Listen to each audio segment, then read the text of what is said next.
ओली सरकारले जाँदा जाँदै सार्वजनिक यातायातको भाडा अचाकले बढायो। नयाँ सरकारले सच्याउँछ कि भन्ने अपेक्षा विपरीत अहिले तै चुप मै चुप छ। महामारीको चपेटामा परेका नागरिकको थाप्लोमा सम्पूर्ण भार पर्ने गरी कसको फाइदाका लागि बढाइयो भाडा? नयाँ सरकारको दायित्व के? नमस्कार, अब मुख्य समाचार। ओली सरकारले जाँदा जाँदै यातायात भाडामा गरेको अचाक्रिय वृद्धिप्रति नयाँ सरकार पनि मौन। व्यवसायलाई रिझाउन सम्पूर्ण भार उपभोक्ताकै थाप्लोमा। कोभिडका कारण एकै दिन 43 जनाको मृत्यु, 2000 भन्दा बढीमा संक्रमण। चीनले थप 16 लाख डोज खोप अनुदानमा दिने। एमाले एकता कार्यदलको 10 बुँदे सहमतिको प्रस्ताव स्थायी समितिबाट अनुमोदन। बैठक रोक्न असन्तुष्ट समूहको माग ओलीद्वारा अस्वीकार। पश्चिमी युरोप भीषण बाढीको चपेटामा, मृतक 120 पुगे। जर्मनीमा मात्रै 100 को ज्यान गयो, 1000 भन्दा बढी बेपत्ता। र नेपालको अन्तिम समयमा एबीसी सिनियर महिला भलिबल च्याम्पियनसिप खेल्ने मौका गुम्यो। कोरोनाका कारण नेपाल सहित 4 मुलुक रेड जोनमा।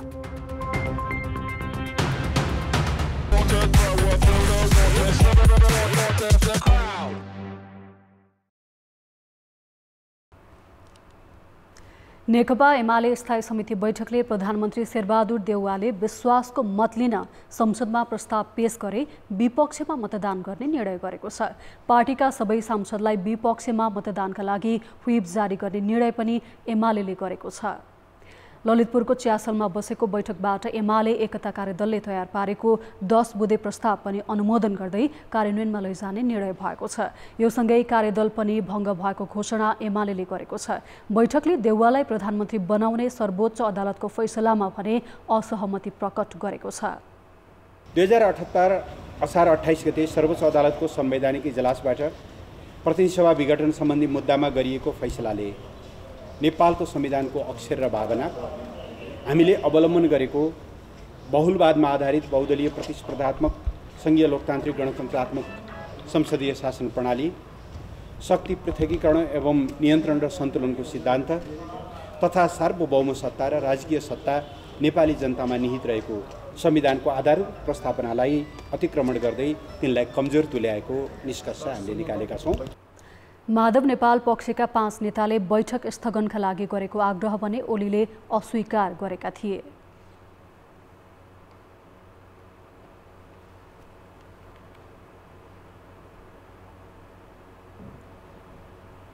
पार्टी अध्यक्ष केपी शर्मा ओली कामरेड र बैठकमा उपस्थित नभएका सम्पूर्ण नेता कामरेडहरूले गम्भीर रूपमा सोच्नुहोस्, यो बैठक स्थगित गर्नुहोस् र हामीले जुन कार्यदलमा सहमति गरेर यो प्रक्रिया अगाडि बढ्ला भन्ने अपेक्षा गरेका थियौँ, स्वयं पार्टी अध्यक्षबाट आफ्नो निवासमा सर्ने क्रममा दिएका अभिव्यक्तिहरूले हामीलाई झनै अप्ठ्यारो पारेको छ।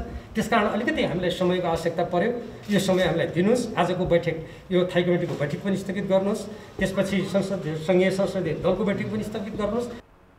स्थायी समिति बैठककै बीचमा नेपाल खेमाका 5 नेता भीम रावल, सुरेन्द्र पाण्डे, गोकर्ण विष्ट, घनश्याम भुसाल र भीम आचार्य बैठक स्थलमा पुगेका थिए। उनीहरूले पार्टी एकताका लागि पहिला शीर्ष तहमा सहमति कायम गरी बैठक बोलाउन आग्रह गरे पनि अध्यक्ष केपी शर्मा ओलीले बैठक अघि बढाउन निर्देशन दिएपछि बाहिरिएको बताए। 5 जना एमाले एकताका लागि गठित असन्तुष्ट समूहका कार्यदल सदस्य हुन्। पार्टी सरकारबाट बाहिरिएपछि पहिलोपल्ट एमालेको स्थायी समिति बैठक बसेको हो। यसैबीच आजै बसेको एमाले संसदीय दलको बैठकमा अध्यक्ष ओलीले देउवा सरकारलाई समर्थन गर्न नसकिने दोहोर्याए। उनले संसद अधिवेशन अन्त्य गरेर एमाले फुटाउन अध्यादेशसम्म ल्याउन सक्ने आशंका व्यक्त पनि गरेका थिए। संसद भवन नयाँ बानेश्वरमा बसेको बैठकमा वरिष्ठ नेता नेपाल समूहका सांसदहरू भने सहभागी भएनन्। सर्वोच्च अदालतको फैसलाले पुनर्स्थापित प्रतिनिधि सभाको बैठक आइतबार सुरु हुँदैछ।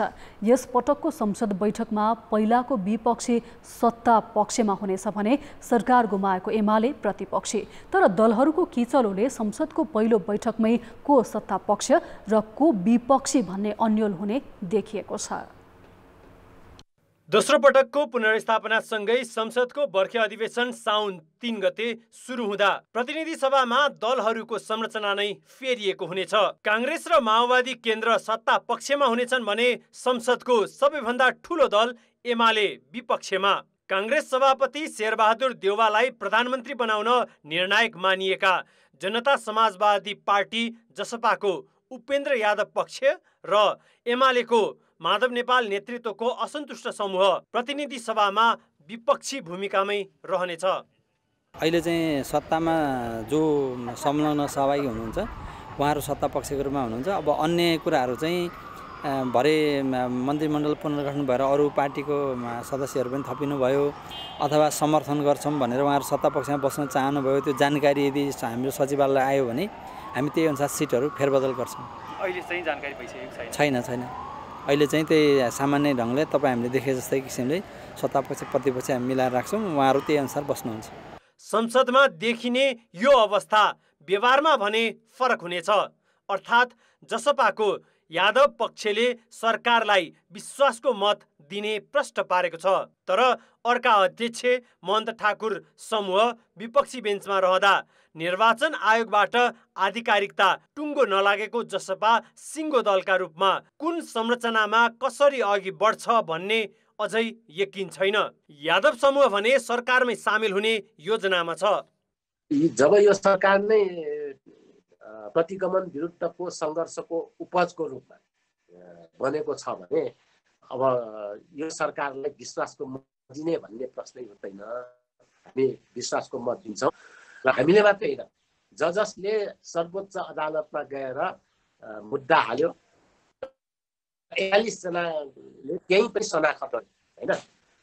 शनाखत हाल्ने सबैको एउटा नैतिक दायित्व यो पनि हो कि हाम्रो शनाखतले र हामीले हालेको मुद्दाकै कारण यो बुझेको हुँदाखेरि सबैले नै यसलाई समर्थन गर्ने नै छ। संसद पुनर्स्थापना र आफ्नै पार्टीको सरकार ढालेर कांग्रेसलाई सत्तामा पुर्याउन सबैभन्दा महत्त्वपूर्ण भूमिका खेलेको एमालेको असन्तुष्ट समूह दुई कित्तामा विभाजित छ। एकातिर पार्टी एकताको गृह कार्य चलिरहेको छ भने अर्कोतिर शीर्ष तहमा आरोप प्रत्यारोप उग्र बन्दैछ।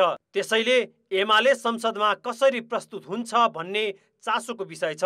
तर विश्वासको मत नदिने संस्थापनको निर्णय र पुरै अवधि टिकाउन सघाउने नेपाल पक्षको आश्वासनले अझै पनि सरकारको आयु र संसदको निरन्तरता के हुन्छ यकिन छैन। यद्यपि सरकारको नेतृत्व गरेको कांग्रेसको आतुरता विश्वासको मत लिनेमा छ। यो अलमल र अन्यल चिर्न दल फुटाउन सहज हुने अध्यादेश ल्याएर एमाले र जसपाबाट सत्ता साझेदार नयाँ दुई दल जन्मिन्छन् कि भन्ने अनुमानहरू पनि भइरहेका छन्। कान्तिपुर समाचारका लागि क्यामेरामा विकास जोशीका साथ सुबिन्द्र श्रेष्ठ, काठमाडौँ।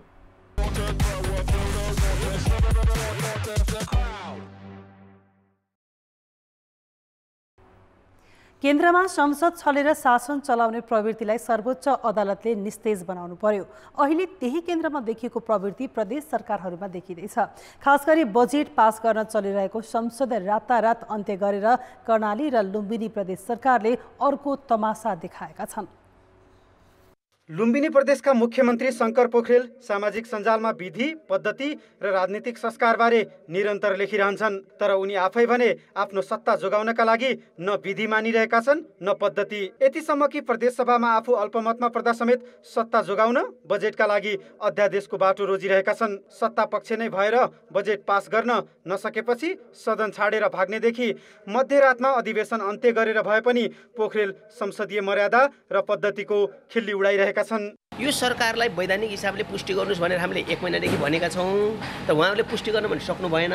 उहाँहरूले हिजो हिँड्नुको सदन बहिष्कार गरेर हिँड्नुको मुख्यमन्त्रीको नेतृत्वमा सदन बहिष्कार गरेर हिँड्नुको खास कारण के हो भन्नुहुन्छ भने उहाँहरू स्पष्ट अल्पमतमा हुनुहुन्थ्यो। हाम्रो बजेट सरासर फेल हुन्छ, सरासर फेल हुनु भनेको हामी फेल हुनु भन्ने कुरा पुष्टि हुन्छ भनेरै त्यसलाई छलेर बाहिर निस्किनु भयो। कांग्रेस माओवादी गठबन्धनको कर्णाली सरकार पनि संसद छलेरै सत्ता चलाइरहेको छ। एमालेकै माधव नेपाल समूहको समर्थनले जोगिएको कर्णाली सरकारले अहिले एमाले सत्ता पक्ष कि विपक्ष भन्ने विवाद समाधान गर्न नसक्दा प्रदेश सभा छोडेर अध्यादेशको सहारा लियो बजेटका लागि। प्रमुख प्रतिपक्षी दलद्वारा आफ्नो दलको आन्तरिक विषयको विवाद उठाएर प्रदेश सभालाई निरन्तर बन्द बनाइयो।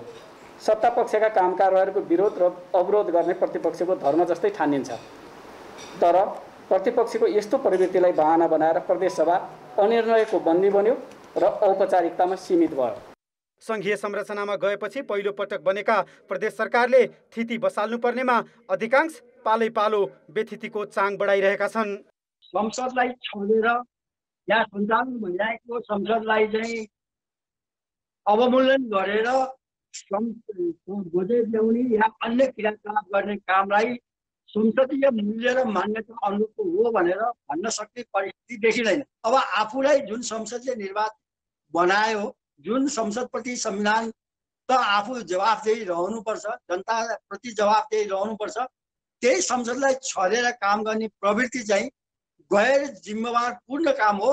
त्यसमा चाहिँ अब विगतमा पनि अहिले पनि सरकारमा रहेका मान्छेहरूको चाहिँ ध्यान अलिक बढी चाहिँ त्यतातिर केन्द्रित भएको देखिन्छ।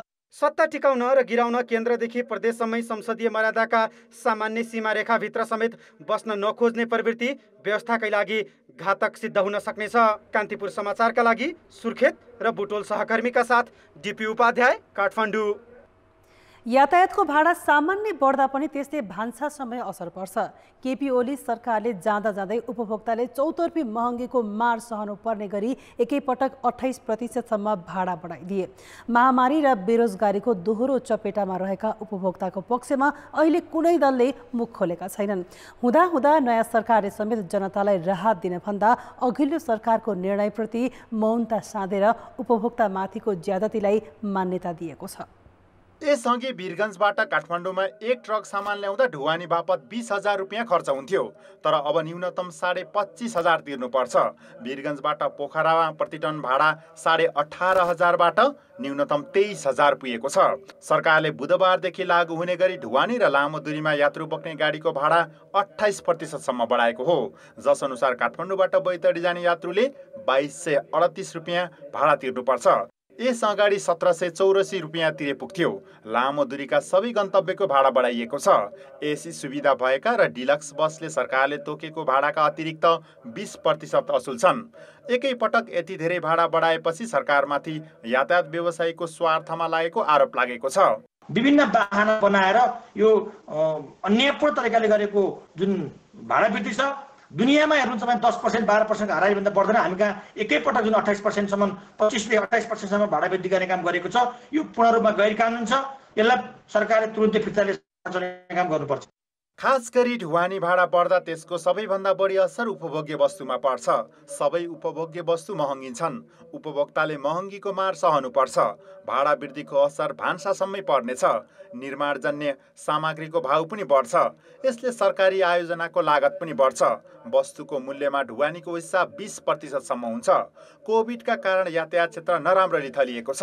थलिएका व्यवसायलाई सहुलियत दिनु सरकारको जिम्मेवारी हो। सहुलियतपूर्ण ऋणदेखि ब्याज अनुदान लगायतका राहत प्याकेज ल्याउने वैकल्पिक उपाय हुँदाहुँदै अस्वाभाविक भाडा बढाएर सरकारले उपभोक्तामाथि ज्यादतीपूर्ण तवरले महँगी बढाउने निर्णय लिएको छ। ढुवानी बढ्दै गएपछि त्यो सामान चाहिँ नि होलसेलरलाई अनि त्यसपछि रिटेलरलाई अनि व्यक्तिलाई जाँदाखेरि के हुन्छ भने त्यो थपिँदै गएर त आखिर त व्यक्तिको खल्तीबाडै हुन्छ। त्यसरी उत्पादन हुने सामान छ भने उत्पादनमा गएर त्यसले कच्चा पदार्थको मूल्य बढाइदिन्छ। अर्को परियोजनाहरूमा जाने छ, मेसिनरीहरू ल्याउनु पर्यो, अरू सामान ल्याउनु पर्यो भनेदेखि त्यो ढुवानी भाडा बढेर हिजो ढुवानी भाडा चाहिँ 5 लाख रुपियाँ लाग्ने थियो भनेदेखि अब 1.25 लाख रुपियाँ थपी 6,25,000 लाग्ने भयो त्यो परियोजना भनेपछि परियोजना हिजोभन्दा महँगो भयो। 3 वर्ष अघि मात्र 10% भाडा बढाएको सरकारले अहिले इन्धनको मूल्य बढेकाले भाडा वृद्धि गर्नु परेको तर्क गरेको छ। तर व्यवसायलाई रिझाउन सम्पूर्ण रूपमा उपभोक्तामाथि आर्थिक भार थोपर्ने र आफू जिम्मेवारीबाट पन्सिने नीति सरकारले लिएको देखिन्छ। अझ ओली सरकारले जाँदै गरेको उपभोक्ता विरोधी निर्णयको कुनै दलले पनि विरोध नगर्नु र नयाँ सरकार पनि मौन बस्नुले सबैको मिलेमतो देखाउँछ। कान्तिपुर समाचारका लागि क्यामेरामा श्याम श्रेष्ठका साथ सुमन पन्थ, काठमाडौँ।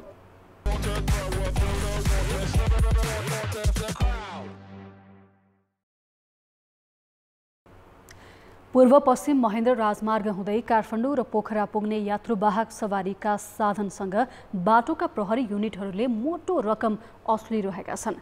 प्रहरीलाई रकम तिरेर गन्तव्यमा पुग्ने गरेका सवारीका साधनले यात्रुबाट 4 गुणासम्म बढी भाडा लिइरहेको पाइएको छ। कोरोना भाइरस संक्रमणका कारण ठप्प रहेका सार्वजनिक सवारी साधनका पाङ्ग्राहरू अहिले चलायमान भएका छन्। लामो रुटको यात्रु बोकेर काठमाडौँ र पोखरासम्म गुड्न थालेका यस्ता सवारीका साधन भने राजमार्गका प्रहरीका लागि राम्रो कमाईको माध्यम बनेको छ। पासको बहानामा प्रहरीले प्रति सवारी 500 देखि 2000 रुपैयाँसम्म असुलिरहेका छन्। पास चाहियो भन्छ, पास लगायो, यो पासले अब यो वडाको पासले हुन्न, गाउँपालिकाको पासले हुन्न भन्छ कि कुनै गाडी छोड्दै नछोडोस्, यात्री गाडी। अब पैसाकै बलमा सबै गाडी चलिरहेको छ सर। पैसाको बलले भन्दाखेरि कसलाई कति बुझाउनु पर्छ? अब यो अब पत्लैयातिर अब मुखमागी हुन्छ, पत्लैयादेखि सुरु हुन्छ, होइन जहाँ रोक्यो पैसाकै कुरा हुन्छ सर। कति पैसा लिन्छ एउटा बसमा? अब त्यो त अब कुनैलाई 2000 पनि लिइरहेको हुन्छ, कसैलाई 1500 पनि लिइरहेको हुन्छ, कसैले 500 पनि दिइरहेको हुन्छ। काठमाडौँ र पोखरा पुग्दा प्रहरीलाई बुझाउनु पर्ने झन्डै 5 देखि 7000 रुपैयाँ बराबरको रकम असुल्न यस्ता सवारीले यात्रुको ढाड नै सेक्ने गरी 3 देखि 4 गुणा बढी भाडा असुलिरहेका छन्। जसरी कि हामी 550 तिरेर गइरहेको थियो नि पहिला, अहिले 1500 2000 यस्तो तिरेर जानु परिरहेछ। खाइरहेछन् पुलिसहरू, तिनीहरूलाई कोरोना चाहिँ सर्दैन। अहिले पैसा माथि कोरोना छैन, पैसा नदिए नि कोरोना छ। यहाँबाट पोखरासम्म जाँदा 9-10 हजार खर्चै हुन्छ, अनि पेसेन्जरसँग भाडा नलिने भने त गाडी नै चल्दैन। कहाँ दिनुपर्छ? पत्लैया पुलिस ट्राफिक 2 ठाउँ, अमरेशगञ्ज, रातोमाटे, लोथर, टिकौली घाट। त्यहाँबाट तपाईँलाई उता गएपछि वहाँ कोत्रे नाकामा 1500 2000 जति भने नि तिर्नु पर्यो, गाडी छुटाउनु पर्यो। बिहान गुड्ने सुमोदेखि रात्रिमा गुड्ने बससँग रकम असुल्नेमा पथलैया स्थित प्रदेश 2 ट्राफिक प्रहरी कार्यालय सबभन्दा अगाडि छ। रकम असुल्नकै लागि ड्युटी बस्ने पोस्टलाई अँध्यारो बनाएको ट्राफिकले प्रति सवारी 2000 रुपैयाँसम्म असुल्ने गरेको गुनासो सुनेर हामीले केही सवारीलाई गोप्य रूपमा पछ्यायौँ। 500 पुलिसलाई, 500 यता ट्राफिकलाई। किन लियो? उहाँले अब पास हेर्नुहुन्छ, पास हेरेपछि यसो खर्च पर्छ भन्नुहुन्छ, त्यही हो। टोटल काठमाडौँ पुग्दासम्म एउटा गाडीको कति खर्च पर्छ पुलिसलाई दियो? तपाईँको म्याक्सिमम 4000 हाराहारी हुन्छ। 4000 बढी जान्छ, बढी हुन्छ, 4000 कोही बेला लिँदैन, 7000 जान्छ, 5000 पनि जान्छ। अन्य सवारीलाई नरोक्ने प्रहरीले भने रकम असुल्नकै लागि बसलाई रोक्ने गरेको र रकम असुल्ने गरेको पायौँ। केही ठाउँमा हामीले प्रहरीले देख्ने गरी पनि क्यामेरा चलायौँ। बसबाट झर्ने प्राय कर्मचारी हातमा केही रकम बोकेको देखियो, तर हाम्रो उपस्थिति देखेपछि प्रहरीले बत्तीको इसाराले उनीहरूलाई जाने सङ्केत गरेको पायौँ। जिल्लामा निषेधाज्ञा खुकुलो भएसँगै जिल्ला सङ्कट व्यवस्थापन केन्द्रले बिना पास, बिना रोकटोक सार्वजनिक सवारी गुडाउन दिनु भनेर निर्देशन दिएको छ। तर निर्देशनलाई अटेरी गर्दै राजमार्गका प्रहरीहरू पासको बहानामा उठाउ धन्दामा लागेका छन्। यसको मूल्य सर्वसाधारण यात्रुले 4 गुणा बढी भाडा तिरेर चुकाइरहेका छन्। कान्तिपुर समाचारका लागि उपेन्द्र ठाकुर, पथलैया 12।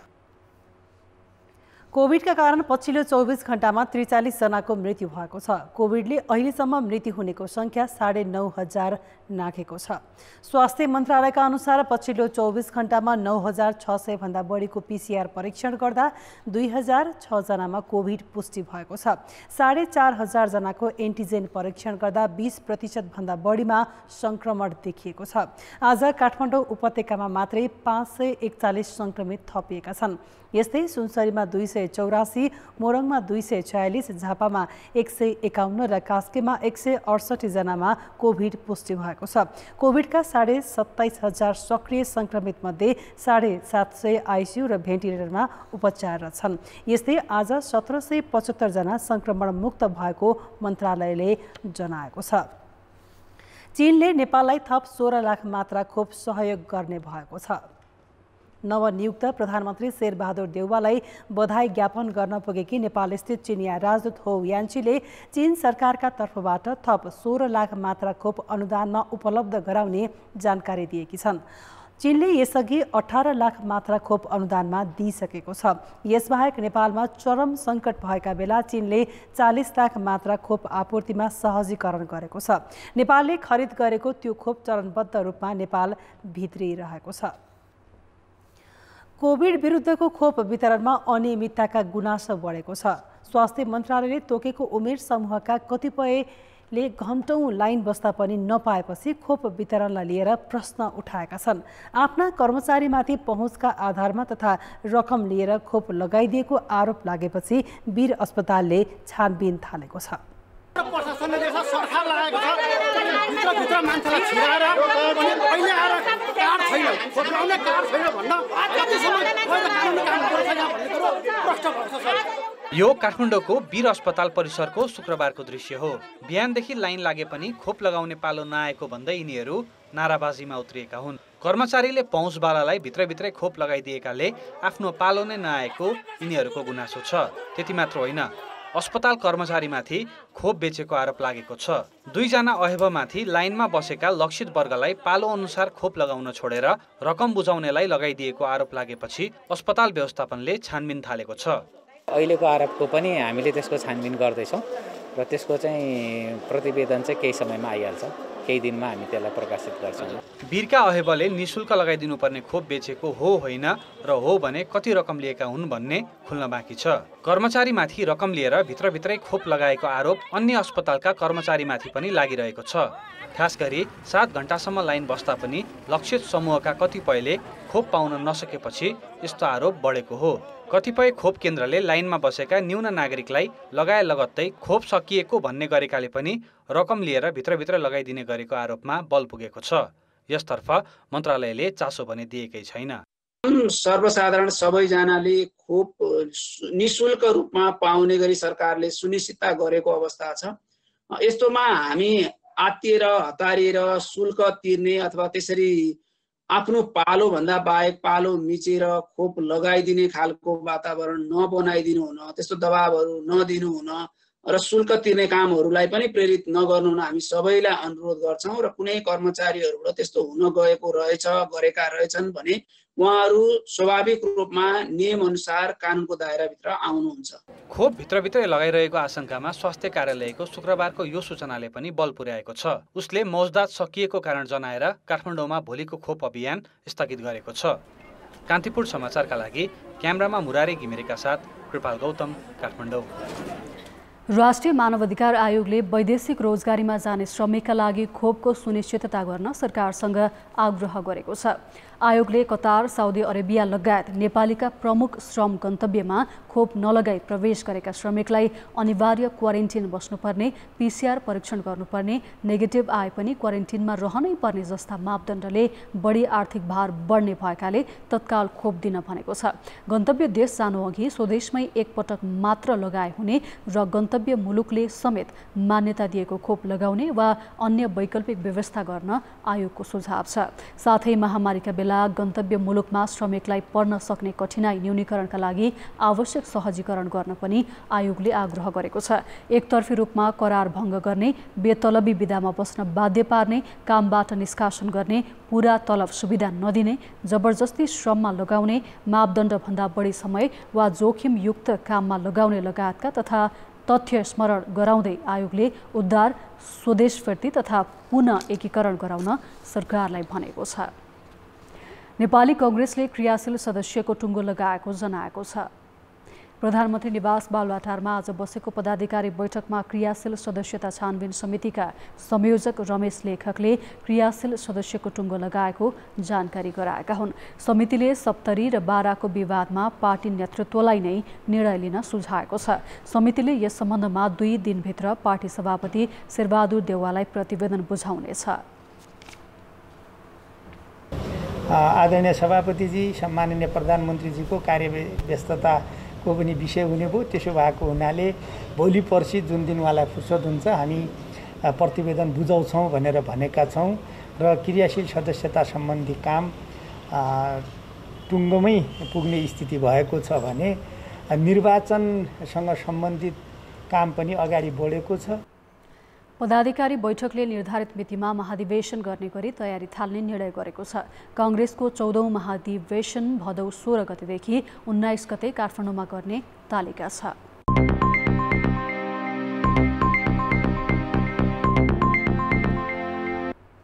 बजेटमा राखिएका अधिकांश लक्ष्य प्राप्तिमा सरकार असफल भएको छ। सरकार गत आर्थिक वर्ष विकास बजेटको खर्च, राजस्व सङ्कलन, वैदेशिक सहायता परिचालन, आर्थिक वृद्धि लगायत सबैजसो शीर्षकमा लक्ष्य प्राप्ति गर्न असफल भएको हो। विकास बजेट 3 खर्ब 52 अर्ब मध्ये 64% मात्रै खर्च भएको छ। राजस्व पनि लक्ष्यको 93% को हाराहारीमा मात्रै सङ्कलन भयो। सरकारले गत आर्थिक वर्ष 10 खर्ब 11 अर्ब राजस्व सङ्कलनको लक्ष्य लिएको थियो। यस्तै चालुतर्फ 9 खर्ब 48 अर्ब मध्ये 90% हाराहारी खर्च भएको छ। वैदेशिक सहायता परिचालनमा पनि सरकारले लक्ष्य भेट्टाउन सकेन। 60 अर्ब 50 करोड वैदेशिक अनुदानको लक्ष्य रहेकोमा 17 अर्ब 61 करोड मात्र भित्रिएको छ। हामीले संसदीय अनुमान गर्दा त्यो खर्च चाहिँ घट्छ कि भन्ने, कोभिडको कारणले घट्छ कि भन्ने अनुमान थियो। 251 अर्ब हुन्छ भन्ने अनुमान थियो। वास्तविक खर्च 228 अर्ब 48 करोड भएको छ हिजो बेलुकासम्म, हिजो बेलुका राति 12 बजेसम्मको डाटामा। त्यो सुरु अनुमानको तुलनामा 64.69%, करिब 65%, संशोधित अनुमानको तुलनामा 90.83% छ।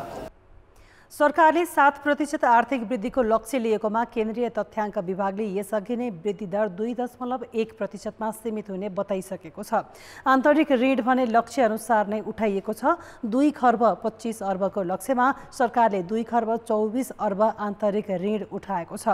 यसैबीच अर्थमन्त्री जनार्दन शर्माले आज पत्रकारहरूसँगको अन्तर्क्रियामा अहिलेको आर्थिक अवस्था चित्रण गर्ने गरी श्वेत पत्र ल्याउने बताएका छन्। उनले अघिल्लो सरकारले ल्याएकै बजेट संसदमा पेश गर्ने र संसदले गर्ने निर्णय अनुसार काम गर्ने पनि बताए। अवस्था के छ त अर्थतन्त्रको भनेर एउटा यथार्थ विवरण, त्यसलाई कुनै पत्र भन्दा पनि हुन्छ, त्यो कुनै भारी भरकमको रूपमा होइन, सामान्य रूपमा के हो त वास्तवमा भन्ने कुरा अहिलेसम्म के छ र अब त्यसले कतातिर के सङ्केत गरेको छ भन्ने कुराको एउटा श्वेत पत्र भन्नुहोस् अथवा यथार्थ पत्र भन्नुहोस्, जे पत्र भए पनि एउटा तयार गरे तपाईँहरू समक्ष केही दिनमा मन्त्रालयको तर्फबाट हामी प्रस्तुत गर्नेछौँ।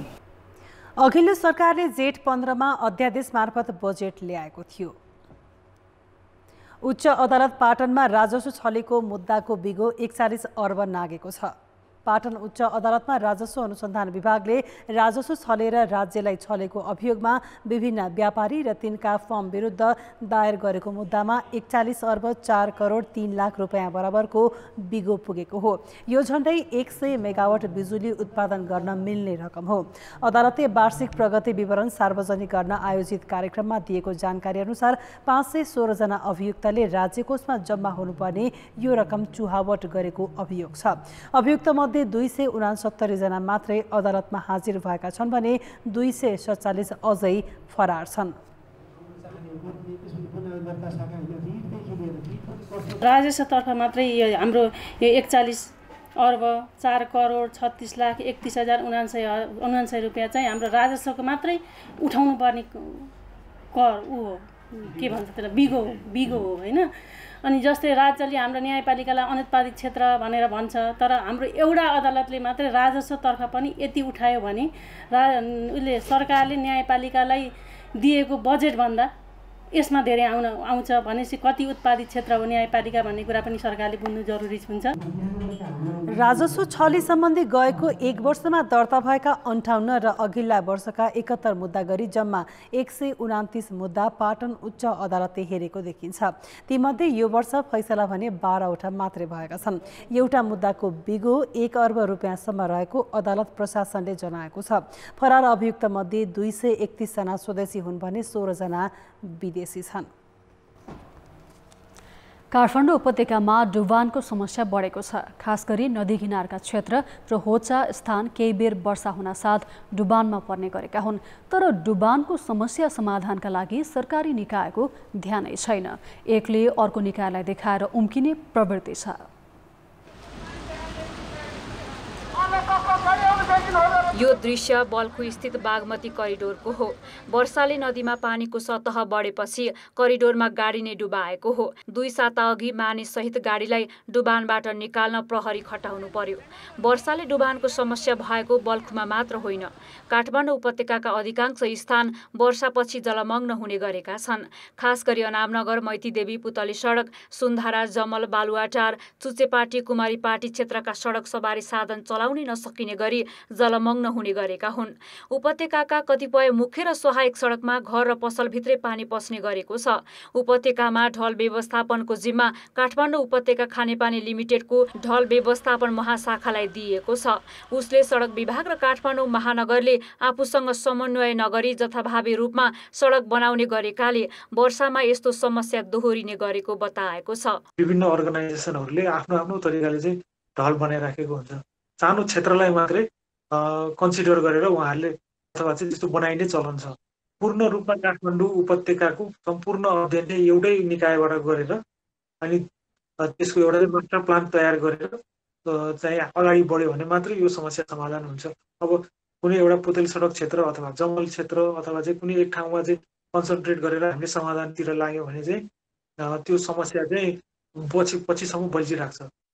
अरूमाथि समन्वय नगरेको आरोप लगाउने महाशाखाले पनि ढल व्यवस्थापनमा ठोस काम गरेको छैन। एकातिर ढल मर्मतमा उसले विभिन्न बहानाबाजी गर्दै आएको छ भने अर्कोतिर अव्यवस्थित सहरीकरण र खोला नाला मासिनु पनि पानी निकास हुन नसके डुबान हुनुको कारण हो। यो डेभलपमेन्ट सेक्टरमा लाग्ने संस्थाहरू छन्, सरकारी निकाय र अन्य निकायहरू पनि यसको चाहिँ समन्वय गर्ने एउटा निकाय र योजनाबद्ध ढङ्गबाट त्यो पनि इभिडेन्स बेसमा आधारित स्टडीमा आधारित भएको आधारमा चाहिँ यो पूर्वाधारहरू निर्माण गर्नुपर्ने। हाम्रो चाहिँ यो कृषि भूमिलाई चाहिँ संरक्षण गर्नुपर्ने, यो ल्यान्डले चाहिँ एब्जर्प्सन जुन क्यापासिटी हुन्छ त्यो चाहिँ सकेसम्म चाहिँ राखिदिन सक्यो भने चाहिँ यस्ता अर्बन फ्लडहरू आवश्यकता अनुसार चाहिँ यो कुराहरू चाहिँ जुन पूर्वाधारहरू जुन आउँछ ढल निकासको गर्न सक्ने त्यो चाहिँ त्यसले गर्दाखेरि चाहिँ समस्यालाई चाहिँ समाधान गर्नलाई मद्दत पुग्छ।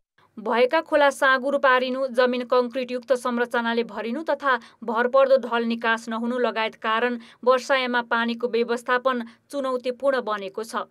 कान्तिपुर समाचारका लागि क्यामेरामा मुरारी घिमिरेका साथ अञ्जना लामिछाने, काठमाडौँ। अब जनमतको अन्तिम परिणाम। जनमतमा हिजो हाम्रो प्रश्न थियो, नयाँ सरकारबाट तपाईँले मुख्य रूपमा के अपेक्षा गर्नुभएको छ? ए. भ्रष्टाचार नियन्त्रण, बी. विकास र सहजीविका र सी. केही आश छैन। जनमतको अन्तिम परिणाम यस्तो छ, ए. भ्रष्टाचार नियन्त्रणमा 13%, बी. विकास र सहजीविकामा 17% र सी. केही आश छैनमा 70% मत प्राप्त भएको छ। अब आजको प्रश्न। जनमत। यातायातको अचाक्ली भाडा वृद्धिमा सबै राजनीतिक दल किन तैचुप मैचुप बसेका होलान्? ए. स्वाभाविक ठानेर, बी. उपभोक्ताको मर्कामा बेवास्ता र सी. व्यवसायको प्रभाव। जनमतको अन्तिम परिणाम भोलि साँझ 8 बजेको कान्तिपुर समाचारमा प्रसारण गर्नेछौँ। कृपया न्युज स्पेस AB वा सी टाइप गरी 34001 मा SMS गरी आफ्नो मत व्यक्त गर्नुहोला। अब जनताको आवाज। यो वर्ष पनि आर्थिक वर्षको आखिरी क्षणमै स्थानीय तह र वित्तीय संस्थामा योजना फर्स्यौट र भुक्तानी लिनेको भिड लाग्ने परम्पराले निरन्तरता पायो। यसै सन्दर्भमा हामीले 5 थरमा सोधेका छौँ। असार मसान्तको पनि आखिरी क्षणमा मात्रै विकासका काम अगाडि बढाउने अनि हतार फर्स्यौट गर्ने परिपाटी अन्त्य गर्न कसले के गर्नु पर्ला? जनताको आवाज। रकमहरू जस्तो पुस माघमै आइपुगोस् र त्यहीँबाटै विनियोजन गरेर काम सुरु गरेमा असारको हावा हिलाम्ने समयमा यो चाहिँ हतार सकेर चाहिँ कच्चा काम गर्नुपर्ने थिएन। योजनाहरू चाहिँ समयमा सम्झौता अनुसार स्थानीय सरकारको निर्देशिकालाई पालन गरेर अगाडि बढ्नु भए एकदमै राम्रो हुन्छ। आर्थिक वर्षको सुरुमा चाहिँ कर्मचारीहरू पनि अब काम सकियो भनेर चाहिँ सुस्ताएर बस्ने, जनप्रतिनिधिहरू पनि अब सुस्ताएर बस्ने यो कारणले रहेको हो र दुईटैले चाहिँ सुरुमै प्लान गरेर सुरु गर्यो भने सकिन्छ। जब जनताले चाहिँ चासो गर्दैनन्, स्थानीय लेभलमा आएका जनप्रतिनिधिले सबैले यो पैसा दुरुपयोग गर्नुको लागि उनीहरूले ढाकछोप गर्ने नियत हो। उपभोक्ता समितिमा राजनीतिकरण हुन्छ अनि राजनीतिकरण भइसके पछाडि चाहिँ उहाँहरूले एक त काम गर्ने वातावरण हुँदैन अनि उपभोक्ता समितिमा पनि ढिलाइ हुन्छ। पहिलो चौमासिकमा डिजाइन सर्वे नापनक्सा जे जति गरिसक्नुपर्ने हो कार्य सम्पन्न गर्ने र दोस्रो र तेस्रो चौमासिकको वैशाखसम्ममा यी कार्यहरूलाई सम्पन्न गर्न सक्यौँ भने वास्तवमा यो यसको सदुपयोग हुन्थ्यो, विकास गतिले तीव्रता लिन्थ्यो। भदौ असोजदेखि नै कार्यक्रमहरू सुरु भयो भने चाहिँ त्यसरी असारमा भिडभाड हुँदैन।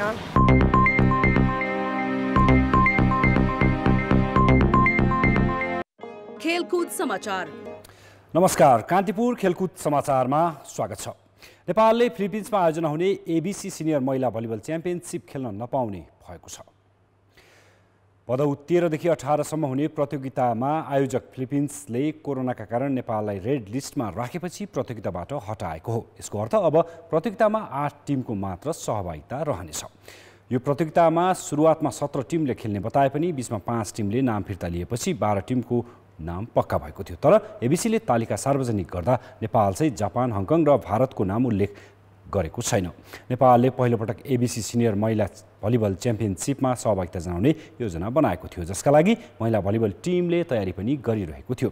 सुरुवातमा चीनमा हुने भनिएको यो प्रतियोगिता बीचमा फिलिपिन्समा सरेको थियो। चीनले प्रतियोगिता गर्न अस्वीकार गरेपछि फिलिपिन्सले मौका पाएको थियो। भलिबल सङ्घले पनि खेलाडीले क्याम्पमा राखेर नियमित प्रशिक्षण गरिरहेको थियो। यसमा सुरुवातमा 30 खेलाडीलाई क्याम्पमा राखेको थियो।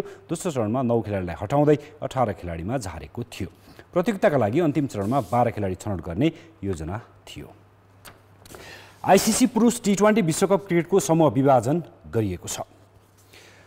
अन्तर्राष्ट्रिय क्रिकेट परिषद आइसिसीले शुक्रबार सार्वजनिक गरेको समूह विभाजनमा भारत र पाकिस्तान एकै समूहमा परेका छन्। सुपर 12 मा रहेका भारत र पाकिस्तान समूह 2 मा परेका छन्। न्युजिल्यान्ड, अफगानिस्तान पनि त्यही समूहमा छन्।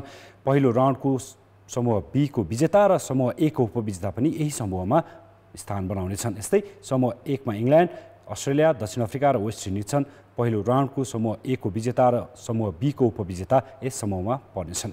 युएई र ओमानको संयुक्त रूपमा आयोजना हुने विश्वकप अक्टोबर 17 बाट नोभेम्बर 14 सम्म हुनेछ। कान्तिपुर खेलकुद समाचार अहिले यति नै। अब मौसम सम्बन्धी जानकारी।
कान्तिपुर समाचार अहिलेलाई सकियो। कान्तिपुर टेलिभिजन हेर्दै गर्नुहोला। नमस्ते।